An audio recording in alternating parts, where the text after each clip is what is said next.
안녕하세요. 이번 이야기는 미친 거위와 호랑이 숲이라는 중국 민화 이야기입니다. 옛날 아주 먼 옛날에 후린이라는 어린 노예 소녀가 살았어요. 태어나자마자 아버지한테 팔려가지고 5살까지는 낡은 배 위에서 다른 아이들이랑 같이 지냈답니다. 근데 말이에요. 그 주인이라는 사람이 얼마나 잔인했는지 후린을 진짜 심하게 학대했어요. 주인은 후린이랑 다른 여자애들을 데리고 나가서 길거리에서 구걸하게 시켰답니다. 후린한테는 정말 힘든 삶이었어요. 마음 같아서는 넓은 들판에서 막 뛰어놀고 싶었거든요. 하늘에는 커다란 연들이 새처럼 둥실둥실 떠다니는 것도 좋았고, 까마귀랑 까치들이 이리저리 날아다니는 것도 참 보기 좋았어요. 키 큰 포플러 나무에 나뭇가지로 둥지를 짓는 걸 보는 것도 얼마나 재미있었는데요. 그런데 주인은 후린이 그렇게 빈둥거리는 걸 보면 그냥 지나치지 않았어요. 아주 잔인하게 때리고는 하루 종일 아무것도 안 줬답니다. 사실 그 주인은 너무나 사악하고 잔인해서 아이들은 모두 그를 검은 심장이라고 불렀어요. 그러던 어느 날 아침이었어요. 후린은 자기가 당하는 부당한 대우에 너무 슬퍼서 도망치기로 결심했답니다. 그런데 이게 웬일이에요. 배에서 백야드도 채 떨어지지 않아서 검은 심장이 자기를 쫓아오는 걸 봤지 뭐예요. 검은 심장은 후린을 붙잡아서 심하게 꾸짖고는 때렸어요. 후린은 정신을 잃고 꼼짝도 할 수 없었답니다. 몇 시간 동안 땅바닥에 꼼짝도 못하고 누워있는데 심장이 터질 것 같도록 신음이 나왔어요. 아, 누가 나 좀 구해줬으면 좋겠다 하고 생각했죠. 그럼 남은 평생 얼마나 행복하게 살 수 있을까? 강가에서 멀지 않은 곳에 허름한 오두막에 노인 한 분이 살고 있었어요. 그 노인에게는 오직 한 명의 친구가 있었는데 바로 밤마다 대문을 지키며 낯선 사람이 어슬렁거리면 큰 소리로 울부짖는 거위 한 마리였어요. 후린이랑 이 거위는 아주 친한 친구였어요. 후린은 노인 오두막 앞을 지날 때마다 현명한 거위와 이야기를 나누곤 했죠. 그렇게 후린은 거위 주인이 구두쇠라서 마당에 돈을 많이 숨겨두고 있다는 걸 알게 되었어요. 거위 이름이 창이었는데 목이 유난히 길어서 주인의 사생활을 거의 다 알 수 있었거든요. 거위에게는 속마음을 털어놓을 가족이 없었기에 창은 자신이 아는 모든 것을 후린에게 이야기해 주었답니다. 검은 심장이 후린을 도망치려다 때렸던 바로 그날 아침이었어요. 창은 놀라운 사실을 발견했죠. 그의 주인은 사실 늙은 구두쇠가 아니라 변장한 젊은 남자였던 거예요. 배가 고팠던 창은 밤새 남은 음식이 있는지 보려고 새벽에 몰래 집에 들어갔어요. 한밤중에 바람에 침실문이 활짝 열렸는데 거기에는 그가 주인이라 부르던 백발의 노인 대신 젊은 남자가 곤히 잠들어 있었던 거죠. 그런데 그의 눈앞에서 그 젊은이는 순식간에 원래의 노인 모습으로 변해 다시 노인이 되어 있었어요.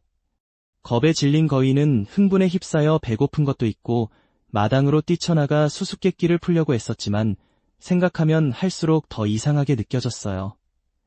그때 후린이 생각나서 그녀가 와서 의견을 물어보고 싶었답니다. 거위는 후린의 지식을 높이 평가했기에 그녀라면 무슨 일이 일어났는지 정확히 이해해 줄 거라고 믿었죠. 창은 대문으로 갔어요. 늘 그렇듯 문은 잠겨 있었고 주인이 일어나기를 기다리는 것 외에는 할 일이 없었죠. 2시간 뒤 구두쇠는 마당으로 나왔어요. 기분이 좋아 보였고 창에게 평소보다 더 많은 음식을 주었답니다.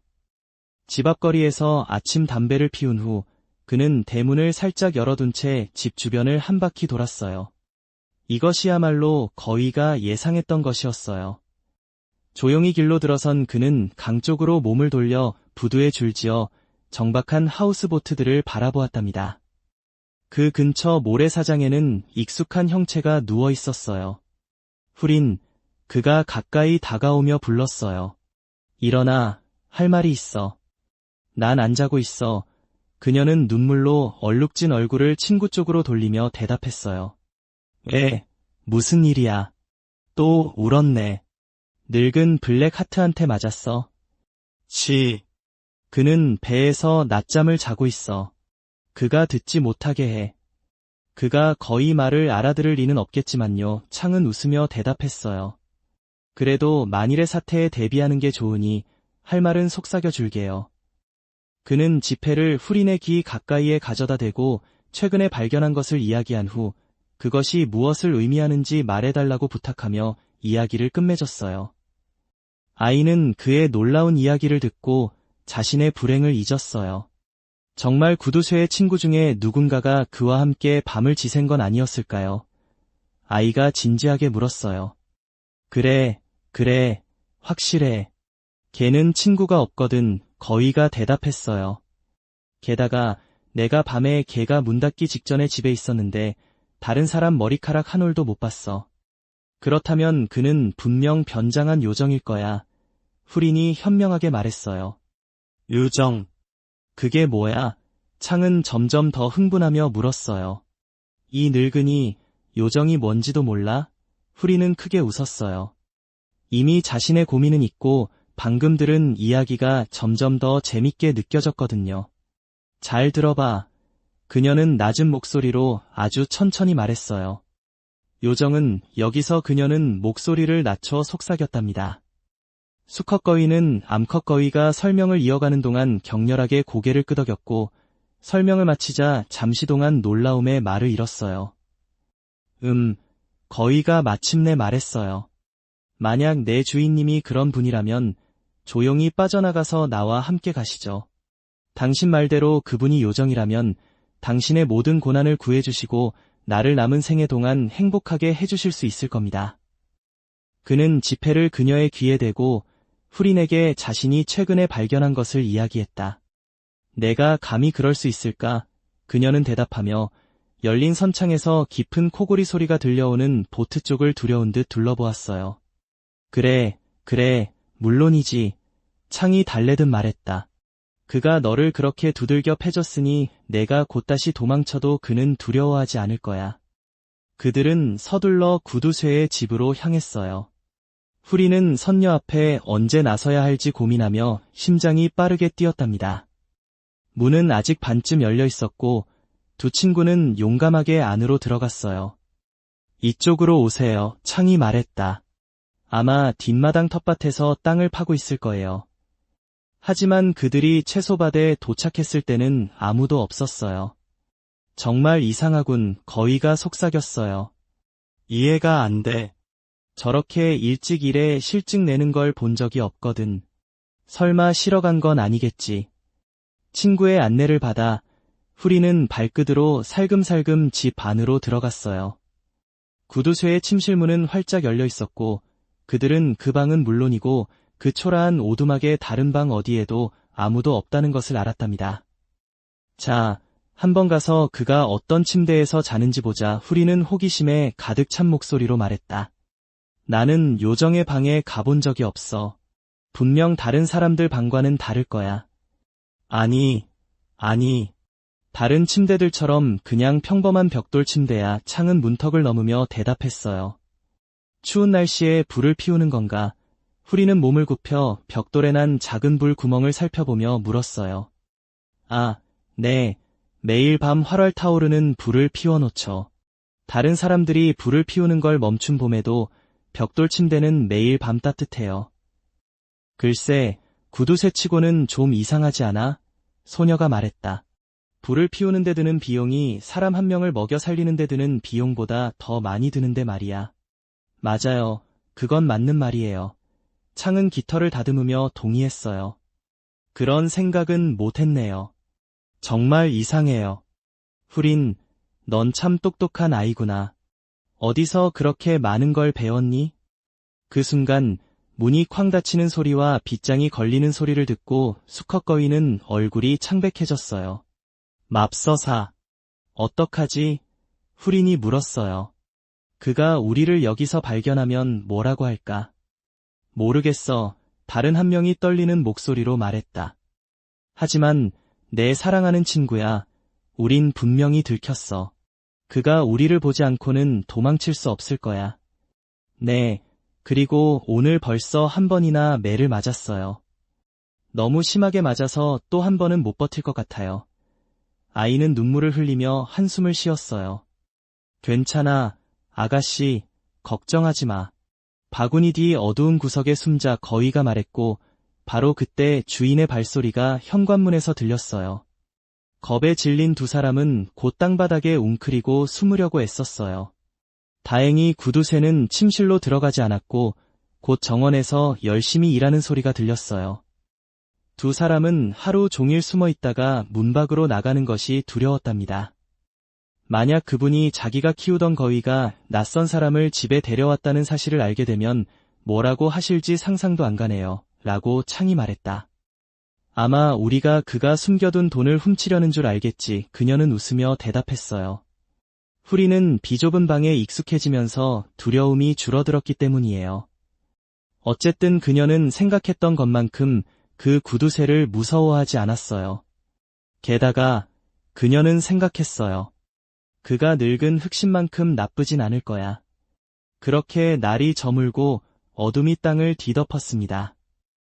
그 무렵 소녀와 거위는 구두쇠의 방 한쪽 구석에서 깊이 잠들어 무슨 일이 일어나고 있는지 전혀 알지 못했습니다. 구두쇠의 침대 위 종이로 가려진 창문으로 새날의 첫 햇살이 스며들자 후리는 깜짝 놀라 잠에서 깨어났어요. 처음에는 자신이 어디에 있는지 알 수 없었답니다. 창은 겁에 질린 눈으로 그녀를 빤히 쳐다보고 있었는데 마치 이게 다 무슨 뜻이지? 내 멍청한 머리로는 도저히 이해할 수 없어 라고 묻는 듯 했어요. 침대에는 구두쇠 대신 까마귀 날개처럼 검은 머리카락을 가진 젊은 남자가 누워 있었어요. 그의 잘생긴 얼굴에는 희미한 미소가 번져 마치 즐거운 꿈을 꾸는 듯했죠. 후리는 자신도 모르게 놀라움에 찬 비명을 질렀어요. 잠자던 남자의 눈이 순식간에 떠지더니 후린을 똑바로 쳐다보았답니다. 소녀는 너무 놀라 꼼짝도 할 수 없었고 거위는 주인의 얼굴에 일어난 변화를 보고 온몸을 떨었어요. 젊은 남자는 손님들보다 훨씬 더 놀라서 2분 동안 아무 말도 하지 못했어요. 마침내 그는 창을 바라보며 이게 무슨 뜻이죠? 라고 물었어요. 당신은 왜 내 침실에 있는 거죠? 그리고 저렇게 겁먹은 듯한 이 아이는 누구예요? 실례합니다. 친절한 분, 제 주인님께 무슨 짓을 하신 겁니까? 거세 수컷 염소가 질문 공세를 퍼부었어요. 내가 내 주인이 아니냐, 이 미친놈아? 남자가 웃으며 말했어요. 오늘 아침엔 영락없이 멍청하군. 제 스승님은 늙고 못생기셨지만 당신은 아직 젊고 잘생기셨군요. 창은 아첨하는 어조로 대답했어요. 뭐라고? 상대방이 소리쳤어요. 내가 아직 젊다고? 물론이지. 안 믿겠으면 후린한테 물어봐. 남자는 어린 소녀 쪽으로 몸을 돌렸어요. 네, 정말 그러십니다. 선생님, 그녀는 그의 시선에 답하며 말했다. 이렇게 아름다운 남자는 처음 봐요. 드디어. 그는 기쁨에 겨워 웃으며 외쳤어요. 나는 자유다. 자유다. 모든 고난에서 벗어났다. 하지만 어떻게 이런 일이 일어났는지는 나도 잘 모르겠다. 그는 잠시 서재 깊숙한 곳에 서서 마치 어려운 문제를 풀려는 듯 긴 손가락을 튕겼어요. 마침내 그의 얼굴에 미소가 번졌답니다. 그가 물었어요. 아까 손님에 대해 이야기할 때 뭐라고 불렀지? 저는 후린이에요. 아이가 담담하게 말했다. 후린, 노예 소녀죠. 그는 손뼉을 치며 맞아요. 라고 외쳤어요. 이제 모든 게 보이네요. 너무나 명백해요. 그러고는 그녀의 놀란 표정을 보고는 사악한 요정에게서 제가 자유로워진 건 모두 당신 덕분이에요. 원하신다면 제 불행에 얽힌 이야기를 들려드리죠. 라고 말했다. 그러시죠. 친절하신 분, 그녀는 간절하게 대답했어요. 제가 창에게 당신이 요정이라고 말했는데 제 말이 맞는지 알고 싶어요. 아시다시피 그가 말을 시작했어요. 제 아버지는 먼 시골에 사시는 부자이십니다. 제가 어렸을 때 아버지는 제가 원하는 것은 무엇이든 다 주셨어요. 아주 어릴 때부터 너무나 많은 사랑과 관심을 받아서 결국 세상에 제가 원하기만 하면 얻을 수 없는 것은 없고 하고 싶은 일이라면 무엇이든 할 수 있다고 생각하게 되었습니다. 선생님께서는 그런 생각을 하는 나를 자주 꾸짖으셨습니다. 사람은 이익을 위해 죽고 새는 먹이를 얻기 위해 죽는다라는 속담이 있다고 말씀하시면서 그런 사람들은 어리석다고 생각하셨습니다. 돈이 사람을 행복하게 만드는데 큰 도움이 된다고 하셨지만 항상 신들이 인간보다 훨씬 강력하다고 말씀하시며 맺으셨습니다. 악령을 화나게 하지 않도록 항상 조심해야 한다고도 하셨습니다. 때때로 나는 선생님께 웃으며 내가 부자라서 신과 요정의 호의를 살 수 있다고 말했습니다. 그러면 선생님은 고개를 저으시며 조심하거라, 얘야.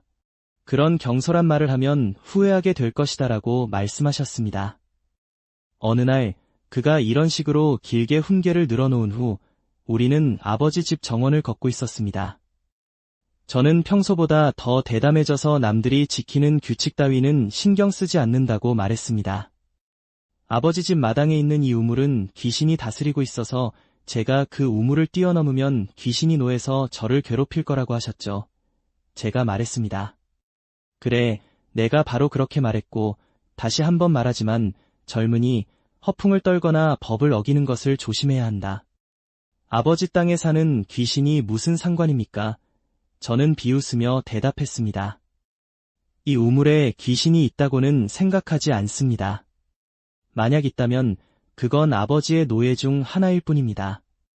그렇게 말하고는 스승님이 말릴 새도 없이 나는 우물 입구를 뛰어넘었습니다. 땅에 발을 딛자마자 몸이 이상하게 오그라드는 것을 느꼈습니다. 눈 깜짝할 사이에 힘이 빠져나가고 뼈는 짧아지고 피부는 노랗게 변하고 주름졌습니다. 따은 머리를 보니 머리카락이 갑자기 가늘어지고 하얗게 변해 있었습니다. 모든 면에서 나는 완전히 늙은이로 변해 있었습니다. 선생님은 놀란 눈으로 저를 쳐다보셨고 제가 무슨 뜻인지 여쭤보자 어린아이처럼 깡마른 목소리가 나왔습니다. 아이고, 내 사랑하는 제자야. 선생님이 대답하셨습니다. 이제 내가 한 말을 믿게 될 거야. 우물의 정령이 내 못된 행동에 화가 나서 너를 벌한단다. 우물을 뛰어넘는 건 잘못된 행동이라고 100번도 더 말했는데도 너는 그 짓을 저질렀지. 하지만 어쩔 수 없는 건가요? 제가 울부짖었습니다. 잃어버린 젊음을 되찾을 방법은 없는 건가요? 선생님은 슬픈 눈으로 저를 바라보시며 고개를 저으셨습니다. 아버지께서는 제 비참한 처지를 아시고 몹시 상심하셨습니다. 제가 젊음을 되찾을 수 있도록 온갖 노력을 다하셨죠. 12군데의 절에 향을 피우시고 직접 여러 신들에게 기도를 올리셨습니다. 저는 외아들이었기에 아버지는 저 없이는 행복하실 수 없었으니까요. 마침내 모든 방법을 다 써본 후 저의 훌륭한 스승께서는 도시에서 유명한 점쟁이에게 물어보시기로 하셨습니다. 제 불행의 원인을 모두 묻자 그 점쟁이는 우물의 신령이 벌로 저를 구두쇠로 만들었다고 했습니다. 제가 잠들어 있을 때만 본래의 모습으로 돌아오지만 그때조차도 누군가 제 방에 들어오거나 제 얼굴을 보게 되면 곧바로 다시 백발의 노인으로 변할 거라고 하셨죠. 어제 아침에 너를 봤어. 거위가 소리쳤어요. 너는 젊고 잘생겼었는데 내 눈앞에서 갑자기 늙은이로 변해버렸잖아. 이야기를 계속하자면 젊은이가 말했다. 점쟁이는 마침내 내가 회복될 수 있는 유일한 가능성은 아주 희박한 한 가지뿐이라고 했습니다. 내가 본래 모습, 그러니까 지금 보시는 모습 그대로일 때 미친 거위 한 마리가 나타나 호랑이 숲을 노예에서 해방시켜준다면 저주가 풀리고 악령이 더 이상 나를 지배할 수 없게 될 거라고 했습니다. 점쟁이의 대답을 아버지께 전하자 아버지는 희망을 버리셨고 나도 마찬가지였습니다. 아무도 그 말도 안 되는 수수께끼의 의미를 이해하지 못했으니까요. 그날 밤 저는 고향을 떠났습니다. 더 이상 동족과 함께 살면서 그들에게 수치를 안겨주고 싶지 않았습니다. 이곳에 와서 아버지께서 주신 돈으로 이 집을 사고 곧바로 구두쇠처럼 살기 시작했습니다. 돈에 대한 제 욕심은 무엇으로도 채울 수 없었습니다. 모든 것을 현금으로 바꿔야만 했습니다. 5년 동안 돈을 모으는 동시에 몸과 마음을 굶주리게 했습니다. 이곳에 도착한 직후 점쟁이의 수수께끼가 생각나서 개 대신 거위를 야간 경비원으로 키우기로 했습니다. 그렇게 해서 수수께끼를 풀기 시작했습니다. 하지만 난 미친 거위가 아니야. 수컷 거위가 화난 듯 시소리를 내며 말했다.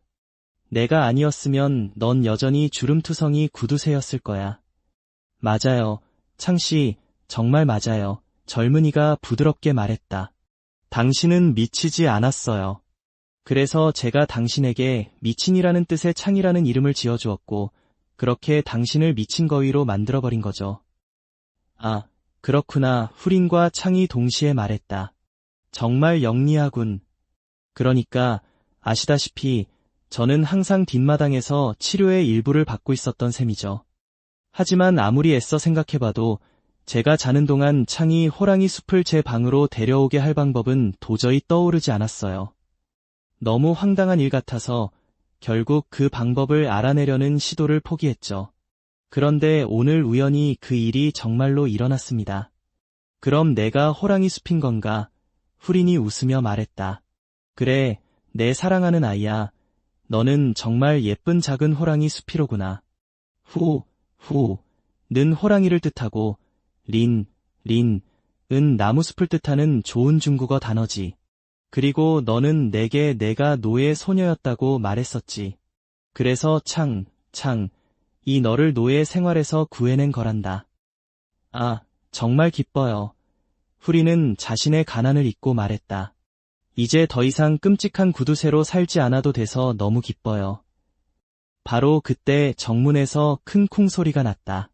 누가 저렇게 문을 두드리는 거죠? 젊은이는 놀라서 물었다. 아, 틀림없이 내 스승이신 블랙하트시겠지. 후리는 울먹이며 말했다. 겁먹지 마렴. 젊은이가 아이의 머리를 부드럽게 쓰다듬으며 말했다. 내가 날 구해줬으니 나도 너에게 똑같이 해줄 거야. 만약 이 검은 심장씨가 내 제안을 받아들이지 않는다면 이번 일을 영원히 기억할 수 있도록 눈에 멍이 들게 해줄 테니까.